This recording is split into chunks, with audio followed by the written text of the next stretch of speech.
Well, I did a video of Craig of the Creek.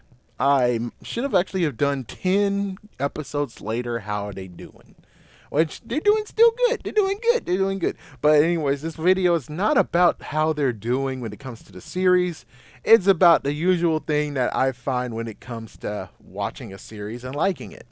Usually at times it's either A, I got a favorite. I actually have a favorite episode I love to watch, or B, it's just the fact of there out of all the episodes I like, there is some I have to skip because oh my gosh, what the fuck. And of course my phone's being such a dumbass today, folks. It's like my phone always been such a dumbass, but now it's being even worse. It's like, man, I guess it's really time for a new phone. Anyways, besides the personal whatever, anyways, the episode I don't like and I most likely will always skip when it comes to Craig of the Creek is none other than Bring Out Your Beasts, episode 12 of season 1. Now, it it just gets to a it's like beforehand I already knew because as soon as they were like, "Oh, here's a preview of the next one." And I'm like, "Oh, hell no," because it's like, "Okay, well, what's going on is that they have a rip-off of Duel Monsters, aka Yu-Gi-Oh, aka the trading card game Yu-Gi-Oh has in the TV show, which it gets called Yu-Gi-Oh and not Duel Monsters. But either way, we just have that. And basically the brother has a deck. Yeah, what was his name? Crap. I don't remember his name. Well anyways, the older brother actually have a deck and he played it before. He played the game, he enjoyed the game, but of course you know how it is. Sometimes people think, "Oh, I need to grow up from this." And it's kind of funny if you think about it. It's like, "Oh, so he was pretty good and um dude, listen, if you're thinking about your future and you want scholarships, don't you know, dumbass, that the freaking trading card game have tournaments that gives you cash money? So technically, dumbass, you should have been interested in that crap too, because you might be able to get $10,000, $25,000, and that's going straight for your college fund. But here you are being an idiot saying, "Oh, that's a childish thing. It's stupid." Yeah, good job for you, man. Good job. Free money just because you have freaking damn cards. And there you go with that bullcrap. So, anyways, what Craig does is actually borrow his deck and actually basically go out and play the game. Bring out your beasts.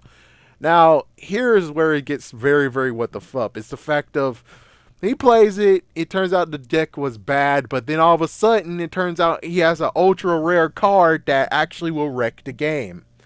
So with that said, oh my gosh. Yeah, a person who saw it just said, "Here, take my card and run." Because it turns out the card actually takes. So basically, if you watch Yu-Gi-Oh, you know that in season 2 you had something called a Rare Hunters.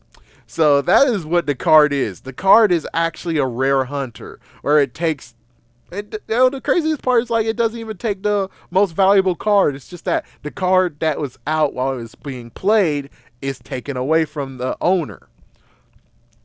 So basically, oh my gosh, and it seems that when it comes to the card in this world, in this TV show, I think they burned them all. So there's only a few left that actually are being used. Yeah, so it's like, yeah, apparently they might have actually paid people maybe $20 or so.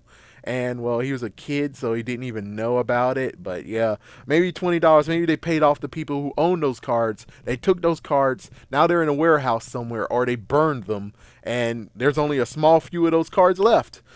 So instead of being like, "Oh, this is my older brother's deck," how about I just look in his room, find an extra card, and then put the rare card back that will disrupt the game in his freaking room so it doesn't bother anybody. Instead of doing that, they decide to listen to this stupid girl, which again, we all had that. We all had that time where we shouldn't have been with this one person.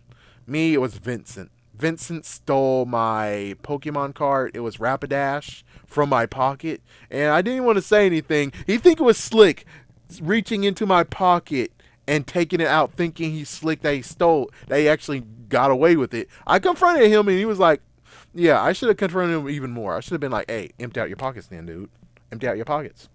Because I felt that. It's like, dude, you weren't freaking damn slick as fuck. And of course, as a kid, I didn't, because I didn't really. But I swear to you, man, if I was exactly as um scrappy, yeah, as a kid when I was at 5 years old, I would have grabbed his freaking arm and said, "What you doing, man?" But anyways, yeah, he stole that. He stole my Tom and Jerry Game Boy Color, even though I gave it to him. Yeah, again, I was just duped. Still, just like what happened with them. Yeah, she duped him into actually using the card, and now she's calling a messed up rampage. But of course, this episode is just not so displeasing to me that I was like, fuck this, I don't even know what the ending is. It's like, yeah, I don't even know what the freaking ending is of this episode. That's how much I'm like, this episode is not watchable for me. It is not watchable for me, and I say again, because apparently, yeah, adult issues, adult stuff. It's like, yeah, why couldn't you just give it back to your damn brother? Why couldn't you just basically do the coolest thing ever, which is give it to your brother, put it in a frame, and hang it up for him? Because pretty sure your brother's looking to the future, and I'm pretty sure that card might even be worth $10,000 to $50,000. I'm just saying, if apparently that's a rare card, I think a lot of money will be involved with it, and I think your older brother pretty much actually care about money a lot when, especially when it comes to other stuff. So I don't know, man. I don't know what to tell you. I don't know what to tell you at all. So just saying, just saying. The real reason why this episode is unwatchable is just because this is your brother's deck. And instead of actually going home and putting that card in the house where your brother has it, instead you decide to listen to a girl where she's like, yeah, we're gonna bury it. You're gonna bury it, put it under a rock. Anyone could freaking find that card, and plus it could get damaged that way. So I'm just saying, you should have just gave that card back to your damn brother. Your brother owns the card. He owns that deck. You're borrowing it.